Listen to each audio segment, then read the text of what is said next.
Olá, como vai? Tudo bem? Estamos aí de novo com mais um programa Pastor Daniel Entrevista. E hoje eu tenho o imenso prazer, a imensa satisfação e, por que não dizer também, uma grande alegria de receber meu amado pastor Edson Quinese, o meu primeiro pastor e será sempre o meu pastor. E ele é pastor na Igreja Batista Betel, e desde já eu quero agradecer ao pastor por atender o nosso convite, estar aqui para enriquecer, esse nosso programa, e eu espero realmente que todos os que estiverem nos assistindo sejam de alguma forma abençoados. Amém. Tudo bem, pastor? Bem. Prazer recebê-lo, viu? Prazer é todo meu. Amém. Então eu queria começar pelo que eu ouvi na sua pregação sobre os pobres de espírito. E a ênfase foi da importância do Sermão do Monte no contexto do evangelho que vivemos hoje, não é? E citando o pobre de espírito, o senhor faz uma explanação. E eu queria que o senhor transmitisse a nós, assim, o que é esse pobre de espírito e como que ele é importante na igreja atual, a igreja evangélica atual hoje. O pobre de espírito é a pessoa que, convencida pelo Espírito Santo de Deus, ele enxerga a sua realidade. Ele passa a se ver como Deus o vê. E como Deus vê o homem?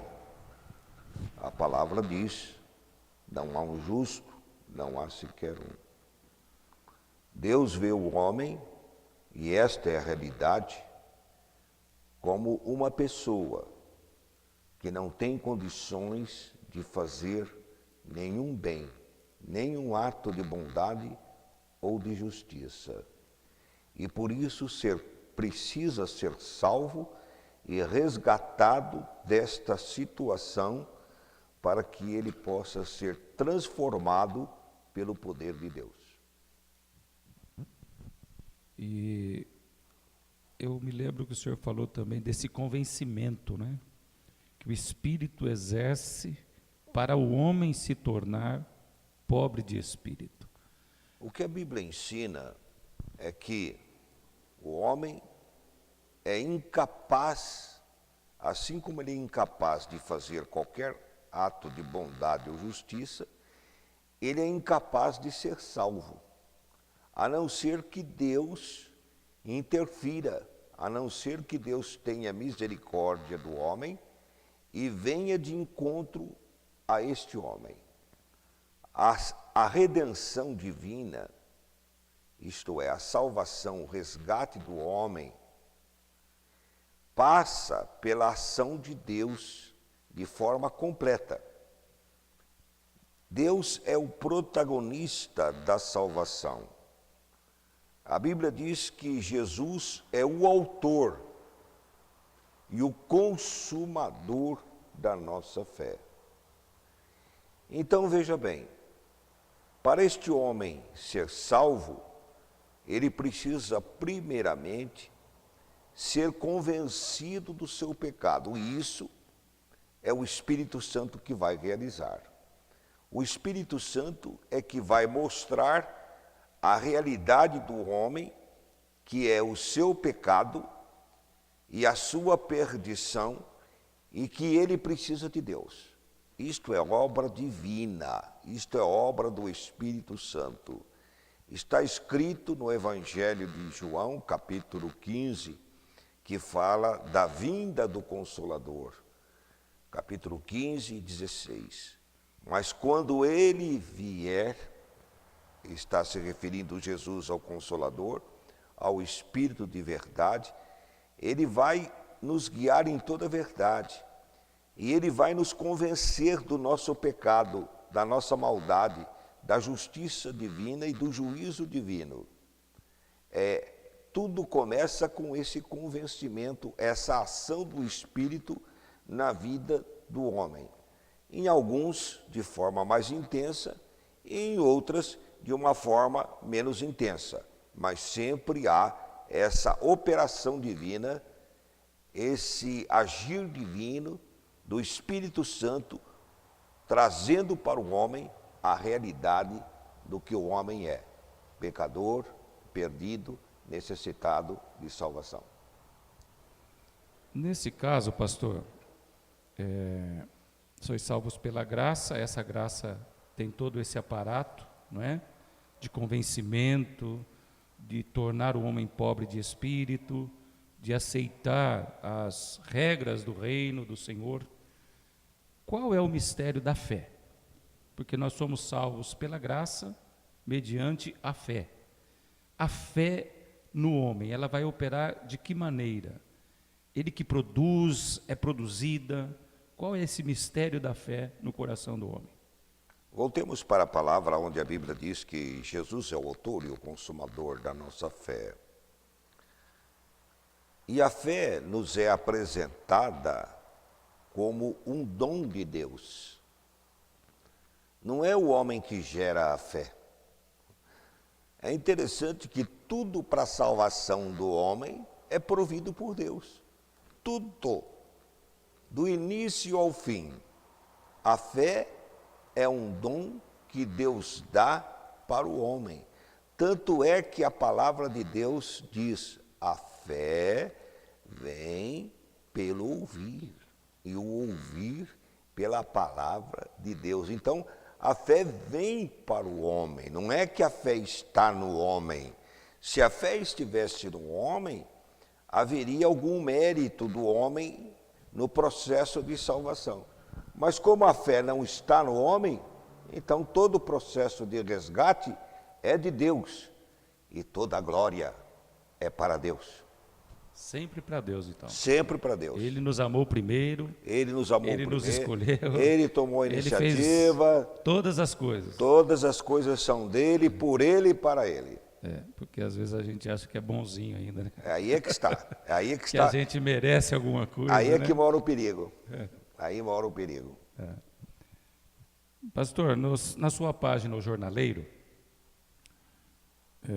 num artigo que o senhor escreveu, Não Ameis o Mundo, o senhor diz assim: acontece que o Espírito Santo não contende eternamente com o homem. Sim. Chega um momento que ele para de agir e o cristão perde a noção do que é de Deus e o que é do mundo. O senhor poderia falar sobre isso para nós? Bem, observe que, a respeito do Espírito Santo, que trabalha conosco, trazendo convicção do pecado, e uma vez que nós aceitemos esta convicção do pecado, e então busquemos Deus para a salvação, confiados na misericórdia de Deus, passamos a ser novas criaturas. E passamos a ter uma vida de relacionamento com Deus, de relacionamento com o Espírito Santo, que é o agente divino no período da graça, né? Mas a Bíblia diz a respeito do Espírito Santo, claramente: não entristeçais o Espírito, não extinguais o Espírito, não resistais o Espírito. Então, a possibilidade clara do homem resistir ao Espírito, entristecer o Espírito e até extinguir o Espírito. Há uma contenda do Espírito Santo com o cristão. Isto está claro em Gálatas, onde diz que o Espírito contende com o Espírito Santo contende com a nossa carne, né, luta, e a nossa carne se contrapõe ao Espírito Santo. Então essa luta é clara. Agora, se o cristão resiste ao Espírito, não ouve a voz do Espírito, pode chegar um tempo em que ele praticamente extingue o Espírito Santo. Porque se ele vai negligenciando, deixando de lado, então acontece esse momento que o Espírito Santo passa a contender, parar de contender, de brigar, de lutar, de convencer este homem. Aí é o processo de cauterização da consciência do homem. O homem cauteriza, ele queima a sua consciência como cristão. É aí que Era isso que eu ia perguntar para o senhor, então, agora, da cauterização da mente. Não é? Porque a palavra age no intelecto para descer ao coração, né? Como o senhor disse, se a consciência é cauterizada, ela já não desce mais ao coração, e a resistência acaba sendo contínua, né? A obra do Senhor Jesus. Tá bom, pastor. O senhor também diz assim, num artigo na Era da Pós-Verdade: não basta que cada cristão vá à igreja, ouça sermões, estudos bíblicos, não basta que ele vá às orações, ele precisa ir além disso. O que é esse além disso, pastor? Opa! Bem, tudo... Eu estou perguntando porque às vezes a pessoa acha... para mim... Não, tá que bom ela as vem, perguntas, que tá ela bom. vem à igreja e ela tem um descargo de consciência. É bom. E ela se sente bem com Deus porque ela foi na oração, ou porque ela participou do culto, não é? Ou porque ela participou de uma campanha de oração. É nesse sentido. Acontece o seguinte, né? Atua claramente dentro da igreja o espírito do engano, um espírito satânico de engano. E esse espírito satânico de engano traz ao coração uma paz falsa. Não uma paz verdadeira, mas uma paz falsa. Então o que acontece? O homem fica como que vem à igreja e ele fica como que anestesiado. Ele canta, mas ele está... O Oshtomani explica bem isso, né? Eu gosto do Oshtomani. O Oshtomani fala muito do poder latente da alma, sobre a alma. Que a alma, muitas vezes, ela como que inibe o próprio espírito do homem. Nós estamos falando de alma e espírito do homem.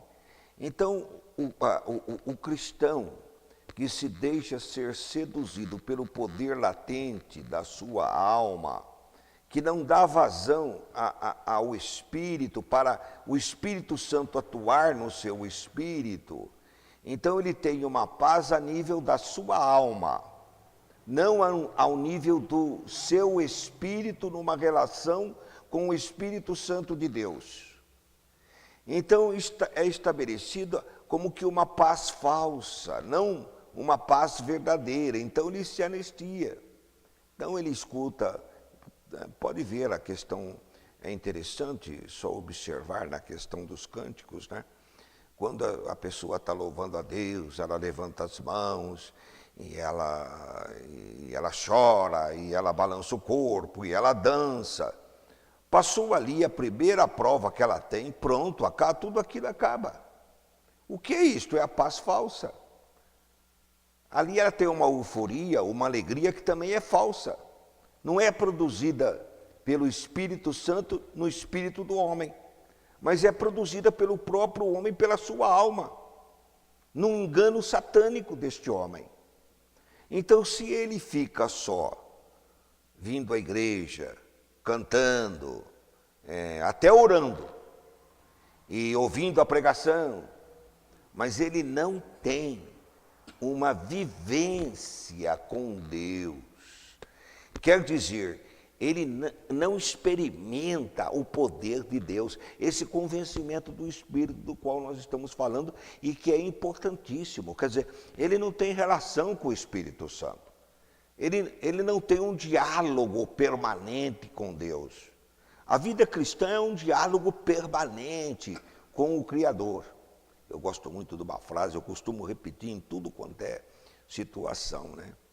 Tem uma frase de um filósofo, um escritor, que eu nem sei quem é, mas é muito bonita, que o homem é uma palavra, é um momento do diálogo de Deus com o universo. Então, essa palavra, se você também for pegar aí a questão da palavra, a palavra em si, ela tem um significado. A palavra não pode ser dita só despida de um significado. E ela tem vários significados, uma palavra. Eu, como uma palavra, como um ser, qual o significado que eu tenho?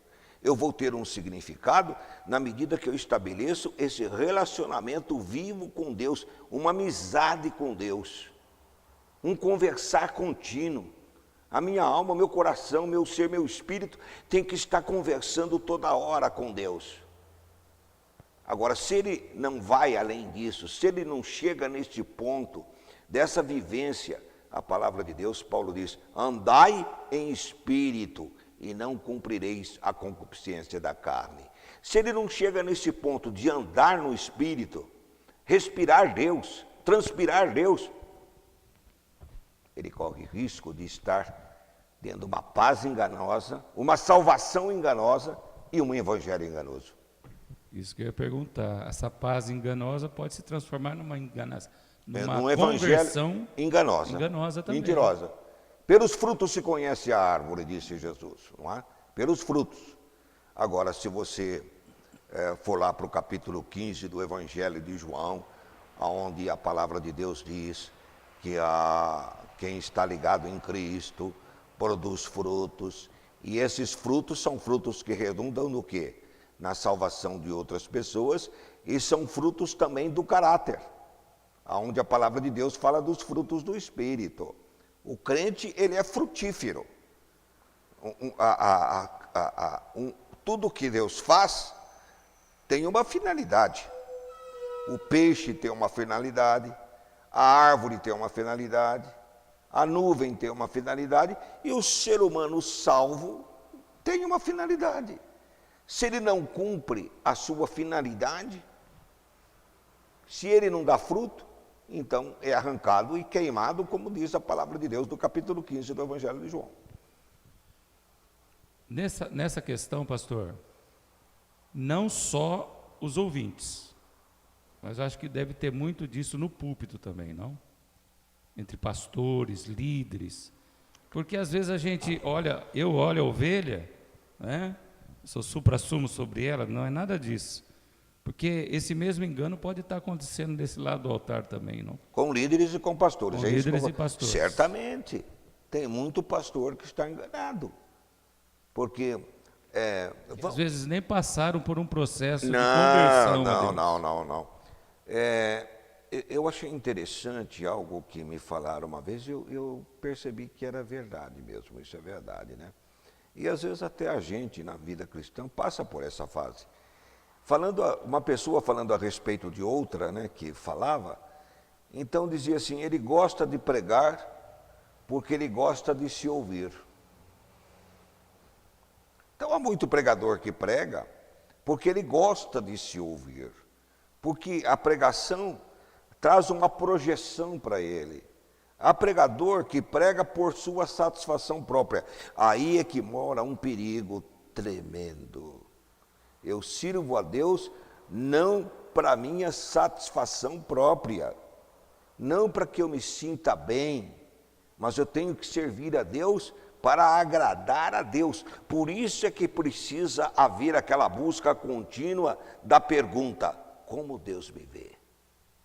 Como Deus está me vendo? Não é? Então, e Paulo também, Paulo fala para Timóteo, tem cuidado de ti mesmo e da doutrina. Então, se alguém está em perigo, é o pregador, é o pastor, é o líder.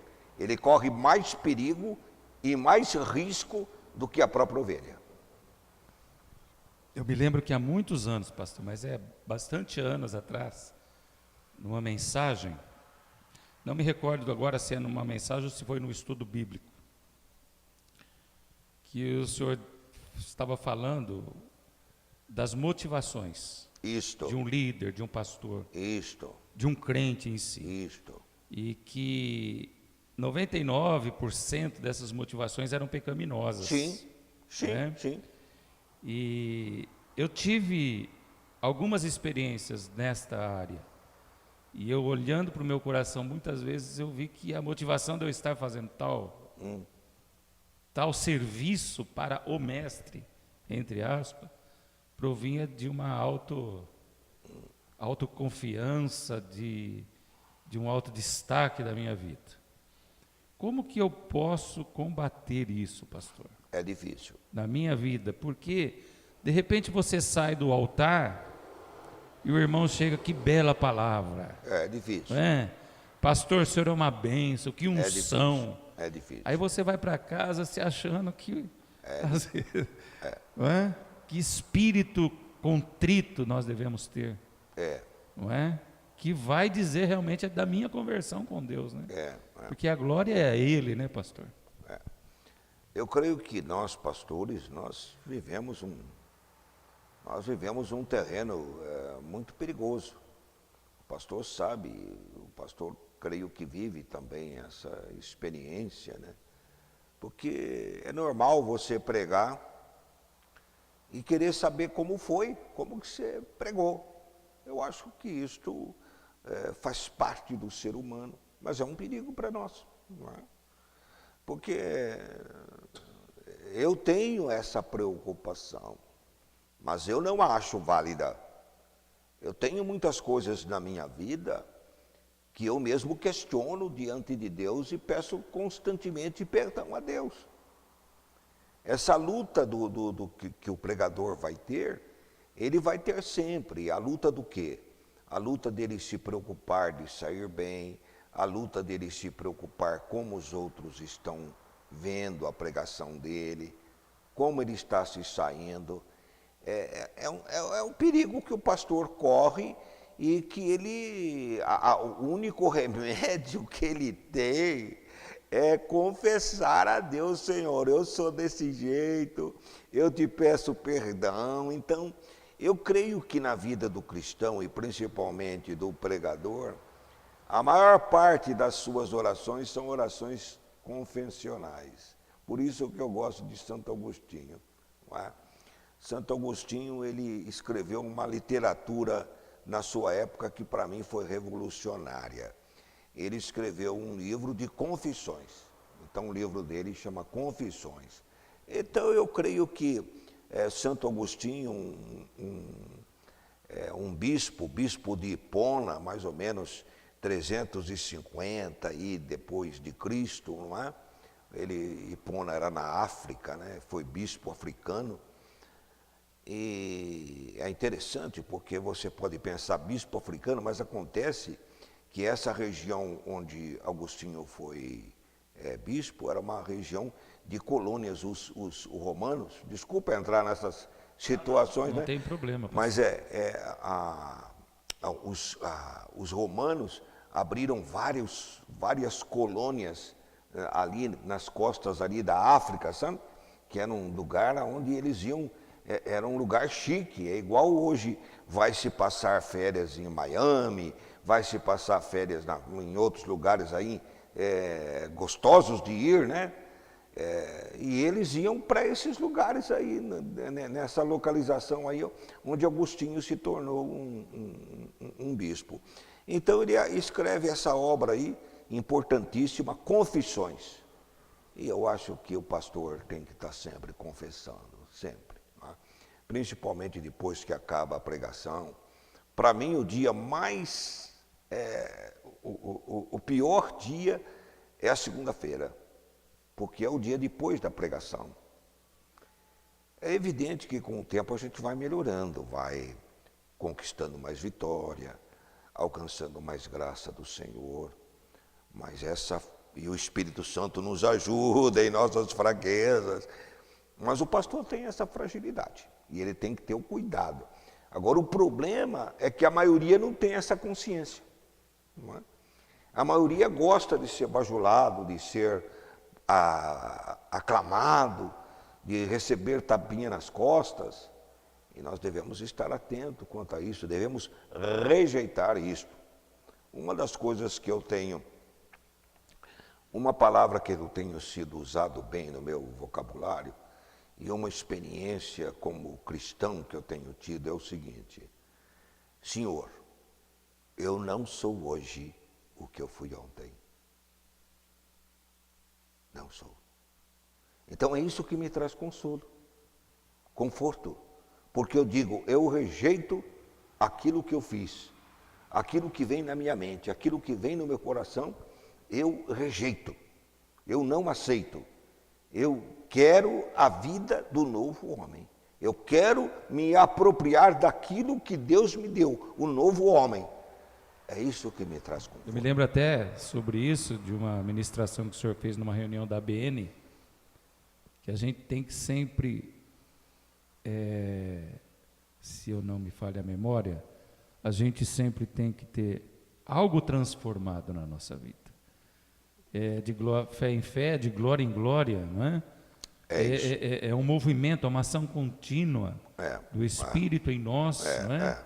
Que vai não é? Apurando o caráter, vai não é? Trabalhando uma transformação mais real e genuína.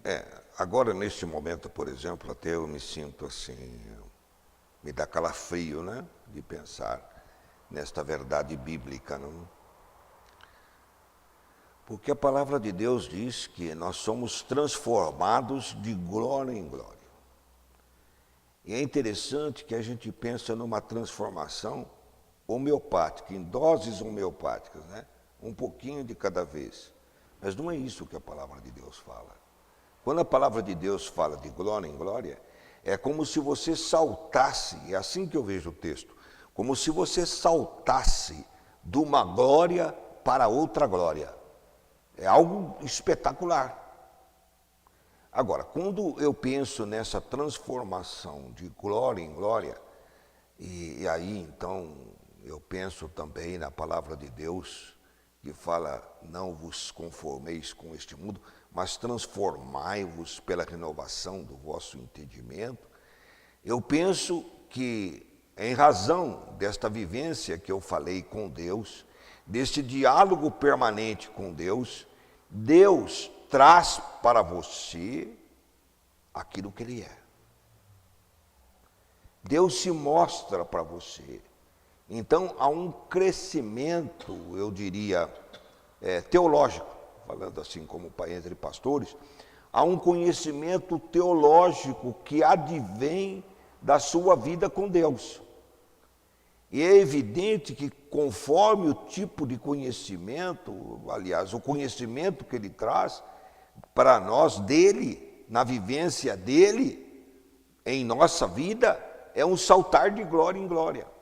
Então, as transformações operadas em nós nunca podem ser homeopáticas, aos pouquinhos, mas devem ser transformações grandiosas, extensas, poderosas, consideráveis, não é? Consideráveis. Esse fruto de transformação precisa ser visto também, né, pastor? Sim, sim, eu creio, pastor. Porque há o testemunho também, né, da vida, né? Eu creio. E eu creio que as pessoas que convivem conosco acabam percebendo essa transformação. Eu creio nisto, né?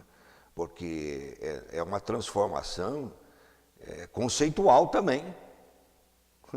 Conceitual. Você tem um período da sua vida que você tem determinados conceitos, e todo mundo sabe os conceitos que você tem. De repente, os seus conceitos se renovam, se aprofundam, se ajustam, se mesclam a novas realidades.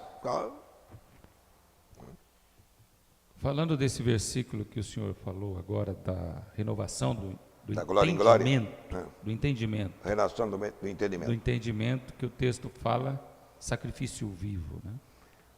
O que é um sacrifício vivo, pastor? O sacrifício, veja bem, o sacrifício antigo, como era? Era um sacrifício de morte. Se nós pensarmos o cordeiro era sacrificado e a vida do cordeiro era imolada. Agora nós somos chamados para darmos um sacrifício vivo. O que é isto? O sacrifício vivo não é nada mais, nada menos do que tudo isso que nós estamos falando. Porque se você tem uma vida e um andar com Deus, o que vai acontecer? como que você vai empregar o seu tempo? Então você vai empregar o seu tempo como? Você vai empregar o seu tempo procurando leituras que te levem a um crescimento. Você vai usar o seu tempo orando. Você vai usar o seu tempo toda hora com o seu pensamento. Sempre que você vai pensar em alguma coisa, sempre você vai associar com a palavra de Deus, ou então com um auxílio ou uma prestação de serviço ao próximo. Então, tudo que sua vida passa a girar, a sua vida passa a girar em torno o que eu posso fazer para o meu próximo, né? Como que eu posso ajudar? E às vezes, sabe, pastor, eu tenho sido muito feliz, aqui vai uma confidência, eu tenho sido muito feliz em contato com as pessoas fora da igreja. Então, eu percebo que eu tenho podido ajudar pessoas fora da igreja. Eu tenho um caso lá em Duartina, de um senhor que me ajuda muito lá. E eu fui ajudando ele, assim, materialmente. Ajudei muito ele materialmente. E ele sempre vive num estado depressivo. Ele sabe que eu sou pastor, eu falo alguma coisa. Até que chegou um dia que ele pediu que eu orasse por ele. Então eu tenho tido muito dessas experiências de pessoas fora da igreja que, pela graça de Deus, eu percebo que eu coloco alguma coisa, acrescento alguma coisa, ou desperto nelas alguma coisa em relação a Deus. Então o sacrifício vivo é isso. Mas esse era o sentimento de Cristo, né, pastor? Sim, tendes em vós o mesmo sentimento de Cristo. Mesmo, o mundo, né, a verdade a todos, de diversas formas, de diversos métodos e maneiras legítimos diante de Deus. Eu poderia até dizer, então, que o sacrifício vivo seria resumido também nas palavras do apóstolo Paulo: não vivo eu, mas Cristo vive em mim. Não é? Mudando de assunto um pouco, pastor. Vamos mudar. E o nosso Brasil? Aonde vai chegar o nosso Brasil do jeito que nós estamos vendo aí, pastor? Bem, eu já esperava isso que está acontecendo agora.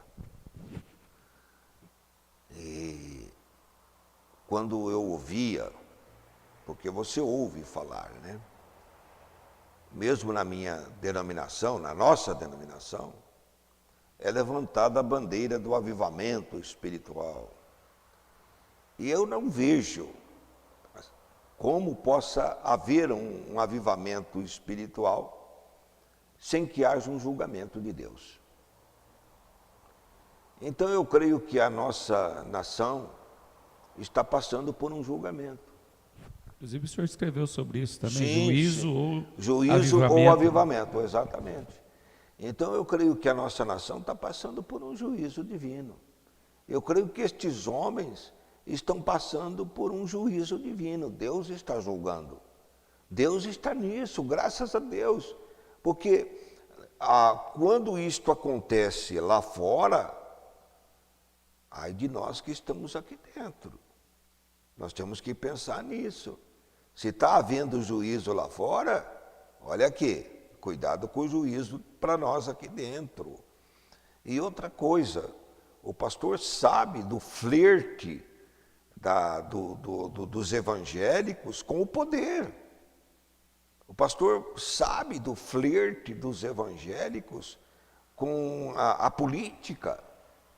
E até mesmo pastores se candidatando a vereadores, a deputados e etc. O pastor sabe disso.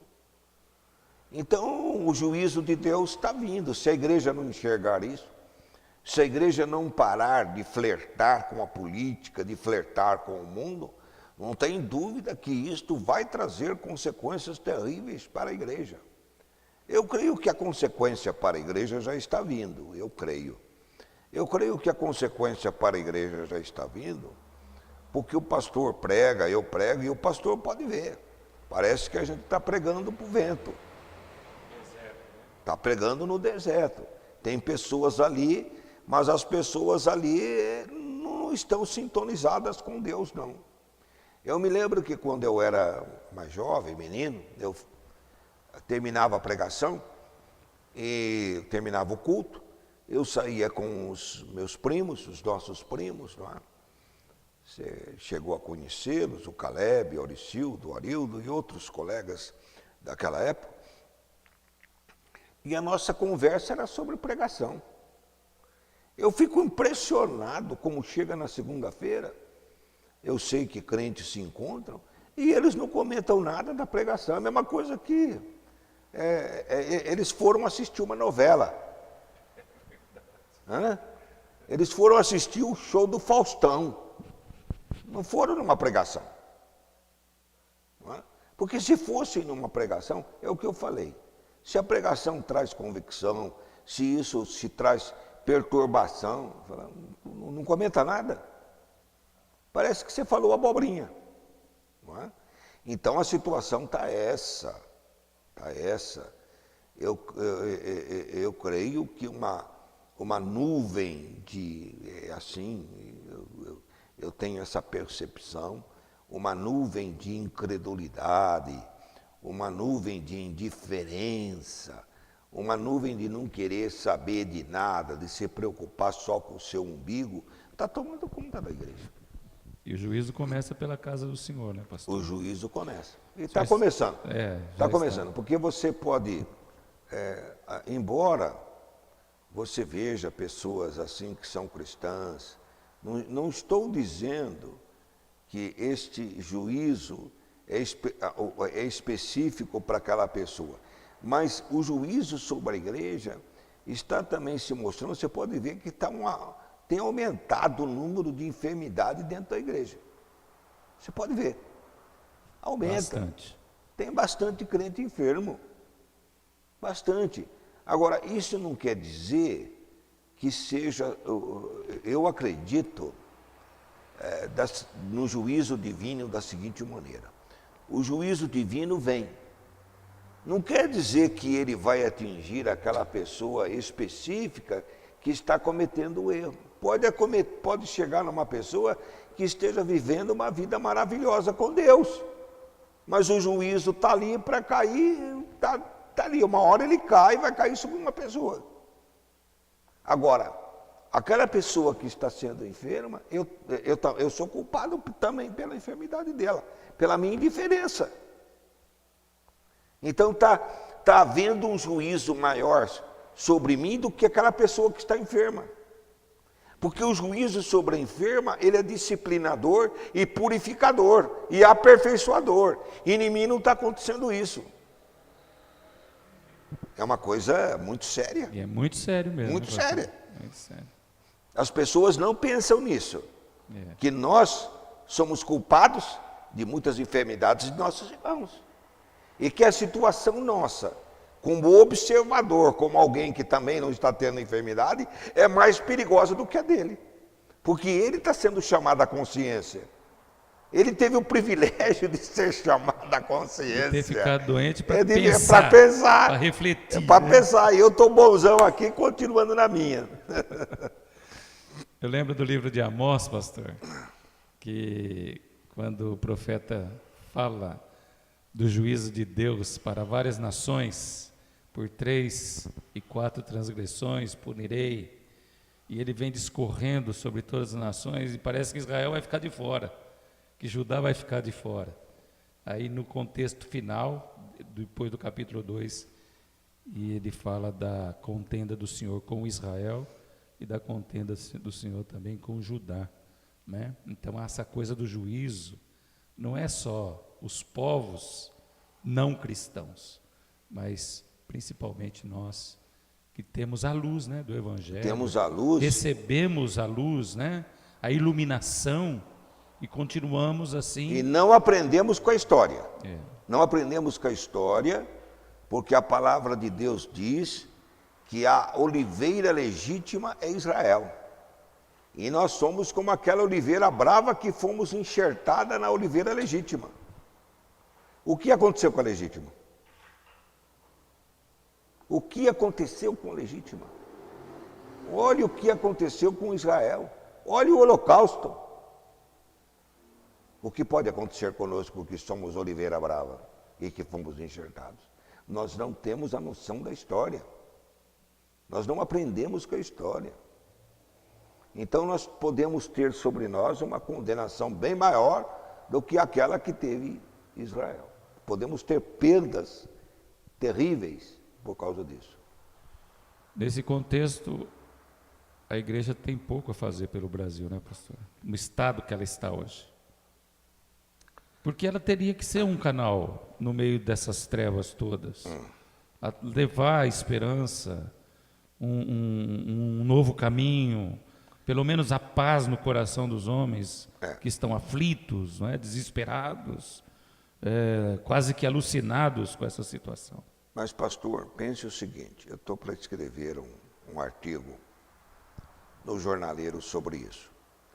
Mas pense o seguinte, nós estamos vivendo um momento inusitado no Brasil, aonde o pus, as chagas, a podridão está aflorando. Cadê a voz do púlpito? Você não ouve falar uma voz no púlpito condenando essa situação. Você não ouve uma voz de nenhuma denominação representativa.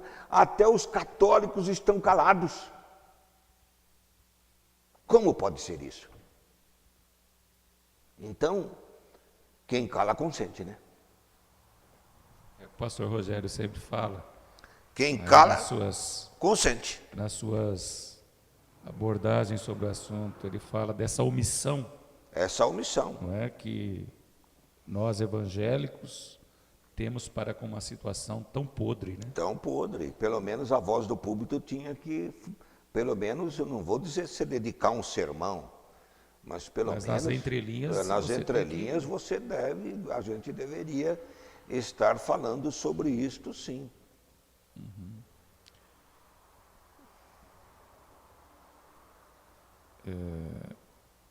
Como é que o senhor vê nesse contexto as igrejas neopentecostais hoje, pastor?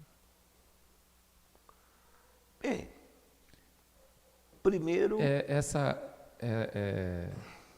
porque existem pastores que estão falando muito sobre isso, ou combatendo muito o ritual, a liturgia dentro do culto das igrejas pentecostais. Eles não falam dos problemas da podridão do Brasil, de toda essa causa de juízo, mas um grande número de pastores tem falado sobre esse, entre aspas, falso evangelho que as igrejas, na maioria delas neopentecostais, estão anunciando para o povo e enganando o povo.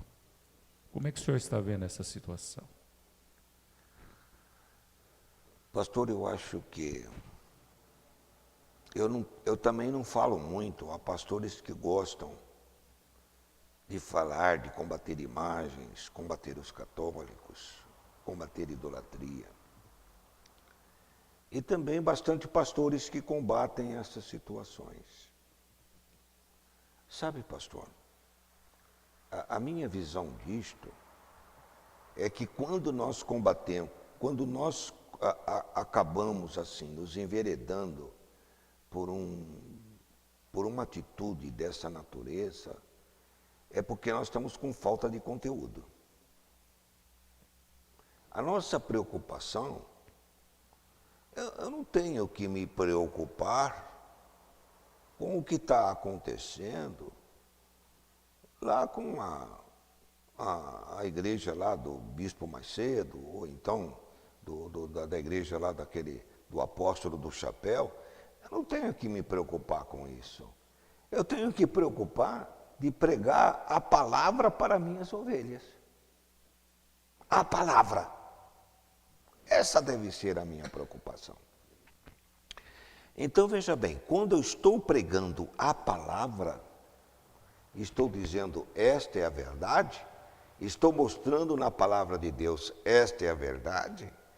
Então, eu estou mostrando para a igreja o divisor de águas.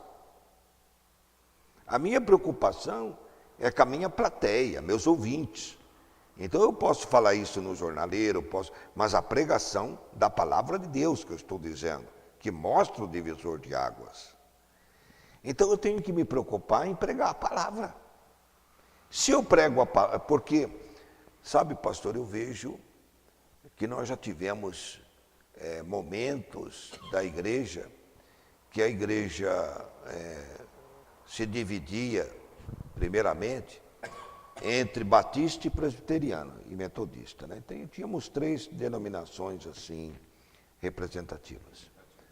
Depois passamos a ter uma divisão entre a igreja conhecida tradicionalmente, né, histórica, batista, metodista, presbiteriana, e os pentecostais. Hoje, nós não temos diferenças deste tipo. A grande diferença hoje é igreja bíblica e igreja não bíblica. É essa a diferença. Então, há igrejas que não são bíblicas, que não tem nada da Bíblia, não tem nada do Evangelho. Agora, a situação é de tal forma, pastor, veja bem, que tem igrejas tidas como históricas, tradicionais, e que não estão vivendo a Bíblia e nem pregando a Bíblia. Então, por isso que eu falo que a diferença hoje é bíblica e não bíblica. E você pode notar que hoje, aquelas pessoas que têm sede realmente da palavra, elas vão procurar as igrejas que são bíblicas. Então, eu creio que é isso que acontece hoje, e é essa minha postura como pastor, como estudioso, como curioso da palavra. Curioso da palavra. Curioso. Para a gente encerrar, pastor, nesse contexto de igrejas bíblicas e não bíblicas, a gente tem visto também uma demanda muito grande de pessoas que deixam a igreja local. Elas ficam, se sentem injustiçadas, enganadas, elas acham que pode servir a Deus sozinhas, os desigrejados, não é? E aumentou bastante o número dessas pessoas. E como é que o senhor vê uma pessoa sem a igreja local? Ela tem condições de continuar servindo ao Senhor legitimamente? Eu vou ter, assim. Ou tem a questão do corpo de Cristo, que é a igreja invisível, tem a igreja local. Então eu sou da igreja invisível, eu não preciso da local. Como é que o pastor vê esse número crescente de pessoas? Eu vou responder de outra forma, e eu acho que da forma como eu vou responder, eu estarei respondendo isto. Pastor, eu creio que Deus dirige as nossas vidas, não é? Eu creio que o pastor casou e não casou por acaso. Casou por eleição. Né? Eu creio que Deus escolheu a pessoa para você. Né? A Rosângela, Deus escolheu para você. Foi uma eleição divina. E eu creio para a minha vida como eleição divina. E eu creio também, sem entrar em questões assim, que poderiam suscitar dúvidas, né? Entrar na questão aí de predestinação, essas coisas que poderiam causar dúvidas, e eu não embarco nessa, não estou dizendo que eu não abraço essa ideia 100%. Mas na questão da eleição. Então, a própria Bíblia diz, não foste vós que escolhestes a mim, mas eu que escolhi a vós. Então, pastor, há uma coisa que pode trazer descanso para mim e descanso para você, que vai te ajudar bastante, eu penso. Pastor, Deus elege as ovelhas do seu rebanho. Aquelas pessoas que precisam de uma igreja, como uma igreja que tem o seu perfil, que tem a sua forma de pastoreio, elas vão vir. Deus vai eleger. Assim como aquelas que eu pastoreio também são eleitas para. E ademais, a questão do pastoreio, eu queria entrar assim rapidamente nesse assunto, que às vezes você tem 100 pessoas no seu rol de membros, mas às vezes você tem 3 ovelhas. Porque ovelha, pastor, é aquela que te escuta. Se não te escuta, não é sua ovelha. Ovelha, e você acha que os 100 que estão aí te escutam? Então, há uma eleição geral daquelas pessoas que vão estar ali para te ouvir, e há aquela eleição especial daquelas que vão estar mais perto de você. É Deus quem elege isso. Elege para mim, elege para você. Pastor, pode-se estranhar o que eu vou dizer, mas ultimamente eu tenho glorificado a Deus pelas pessoas que deixam a igreja. Eu acho que é providência divina. Se tem pessoas no seu rebanho que saem, eu acho que é providência divina, dentro do princípio da eleição. O que você vai fazer? Sua obrigação é pregar a verdade. Sua obrigação é criar todas as condições. Eu não digo, pastor, que existam erros. Não é isso que eu estou dizendo. Existem erros de nós, como pastor, nos ferirmos, machucarmos, provocarmos divisões, provocarmos pessoas. Eu estou dizendo dentro de uma situação normal. Normal. Não estou dizendo dentro de uma situação anormal. Eu estou dizendo de uma igreja que está funcionando normalmente, não tem problemas de divisões, não, o pastor não está provocando problemas, não é? Não, está tudo normal. Louvor funcionando normal, diáconos, tudo normal. E a pessoa não se sente satisfeita. Então, eu dei essa risada porque, partindo de mim mesmo, eu fico com aquela aflição. Não. Parece que eu não sou Deus sobre ela. Não. Entendeu?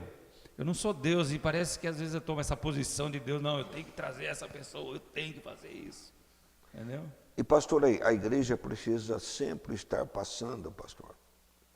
Isso o pastor vai perceber na prática com o tempo, se não já percebeu, por um refrigério. Quando sai alguém, pastor, pode ver, é impressionante. Sempre aparece um outro, ou 2, ou 3. E parece que a qualidade daqueles que vêm é melhores do que aqueles que saíram. Deus é fiel, né? É verdade. Não é verdade? Verdade. Quando é que você perdeu uma ovelha que não veio 2, 3? Verdade. Não vai acontecer isso. E muitas vezes perdi e alguns problemas acabaram. Ah, e como acaba? E como acaba? Porque você sabe, pastor, assim que como tem os eleitos que Deus manda para a igreja, tem os enviados do diabo que Deus manda também. E precisamos estar atentos a isso, né? Sabemos diferenciar isso. Pastor, quero te agradecer por esse momento de ter nos atendido e sempre vamos ser abençoados pela sua experiência com o Senhor e vamos caminhar juntos aí até que Ele volte nos ajudando mutuamente, não é? Eu queria que o senhor desse suas considerações finais a todas essas pessoas que estão agora ouvindo, não é, essa nossa entrevista. As minhas considerações finais. A primeira de tudo, eu tenho que me voltar àquilo que eu falei. Sempre que eu falo alguma coisa da palavra, do Evangelho, ou faço uma consideração, eu tenho que confessar. Eu tenho que olhar para a minha fragilidade, a minha pequenez, e sempre me perguntar até onde fui autêntico, até onde fui honesto, fui sincero, até onde fui efetivo e verdadeiro. Essa consideração eu tenho que fazer. A outra consideração é a forma como eu vejo a igreja.